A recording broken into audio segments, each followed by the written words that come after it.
Well, seeing how last year went so well with Disneycember, I decided, you know what? I'm gonna bring it back.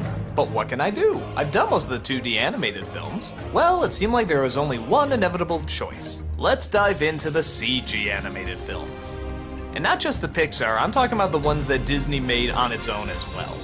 Thankfully, there's not quite as many as the 2D animated film, but you know what? A good chunk of these films are still pretty awesome, and really have meant a lot to us in our childhoods, as well as our adulthoods. The evolution of the art form has changed so much, not just for Disney, but for animation in general. CG animated films are big bucks now, and on top of that, they get a lot of good people and a lot of good talent on board to make it as good as they can. The stories are unique, the characters original. They're funny, they're emotional, they're heartbreaking. They're everything that Disney stood for, but in a brand new way, opening up the door for new storytellers, new different kinds of characters, new ways of looking at things. It can't be ignored and it deserves to be acknowledged. So sit back and enjoy. All throughout the month of December, we're taking a look at Disney's computer-generated movies.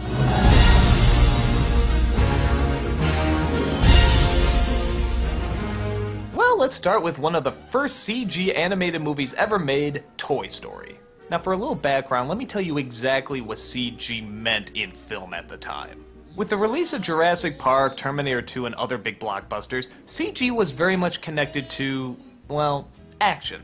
I mean, true, it was used for other purposes, like in Forrest Gump, but for the most part, CG meant new effects for new action scenes, doing stuff that we never thought could exist before. Making any sequence, any monster, pretty much anything we wanted to see come to life.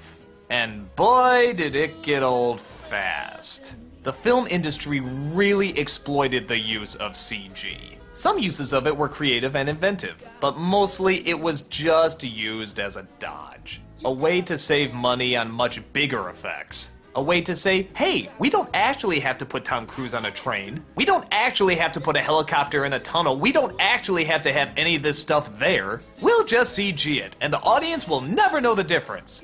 Well, yeah, we did. Even if a lot of people couldn't explain why, we could tell when something was computer and when something was really there. Oh, we still saw the movies, but everywhere we turned there was always CG. And it was always for explosions, always for things flying by, always for action. We got tired of it really fast. And the filmmakers seemed to think, hey, if we have CG, we don't need to try that hard on the stories either, because anything we can want to make is just there. So we don't have to be clever and subtle or anything like that. We'll just put what we want to show right in front of them. Because of this, films in the mid to late 90s suffered pretty heavily. The reason I bring this up is because it's all the more inspiring to think that the first computer animated movie was not an action film. It didn't have any explosions, it didn't have any big creepy monsters. It was actually a kids film. At a time when kids films were not doing very well. Heck, even Disney wasn't doing very well. So when Toy Story first appeared, with its bright colors and child-friendly images, an innocent story about a little boy's playthings that are competing for the most attention, yeah, we thought this was gonna crash and burn. But like any kind of great creative product, this film wasn't changed by the industry was changed by this film. Now everybody wants to be like Toy Story. Everybody goes for the same formula. A CG animated film with bright colors, a lot of creativity, dialogue that's very modern, almost like stuff you'd hear on The Simpsons, a simple story that actually manages to rope in some comedy and surprisingly even a little drama, and focusing more on the writing than the actual effects themselves. This is everything that makes a great film, and Toy Story is a great film. So what's the plot? Woody the cowboy, played by Tom Hanks, is the toy of a child named Andy. Andy's favorite toy, in fact. But when Andy leaves, all the toys come alive and start chatting with each other. And they're especially concerned because Andy's birthday party is today. And they're afraid that the new toys might overshadow them, even to the point of having them be given away. But Woody is there to calm them down because, of course, he's Andy's favorite. Or at least, was. A new toy named Buzz Lightyear, played by Tim Allen, has all the latest gizmos and technology. Woody inevitably gets jealous and tries to fight for his spot as Alpha Dog.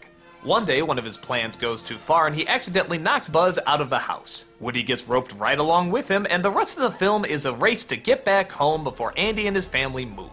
The strength in this movie is the writing. These are just great characters, and on top of that, it's a great setup.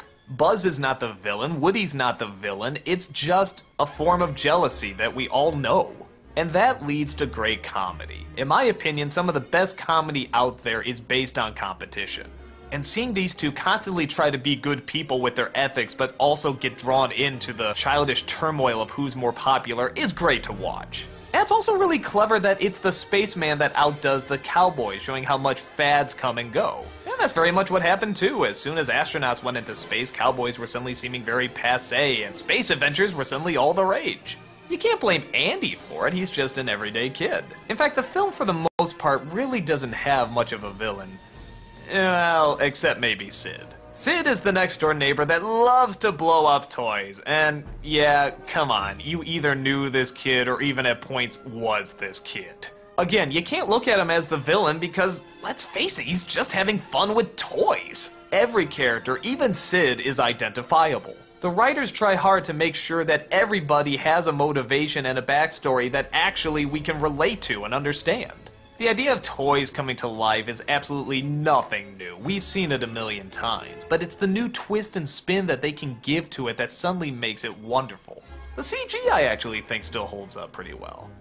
In some parts. It's pretty clever that they made the movie about toys because the plastic textures actually work very well in CG animation. Little details like that spoon. That spoon still looks like it's really there to me. But then there's stuff like the humans and the dog. Yeah, they look pretty awkward. Give them credit, it was the first CG movie ever made, but yeah, at times the people look more plastic than the toys do, and yeah, that dog sort of looks like a Dalmatian that swallowed Pac-Man. It doesn't quite look right. But again, this is really nitpicky. The film still works unbelievably well. For a new medium like this to take such a different turn and such an old-fashioned turn, but to still throw all their talent and all their great writing and all their character development into it makes it an animated classic, one that films continue to copy even to this day. This was the game changer, and you can see why. In my opinion, it's a classic. But this would only be the first in a long line of big hits for both Disney and Pixar. And the animated CG revolution has just begun.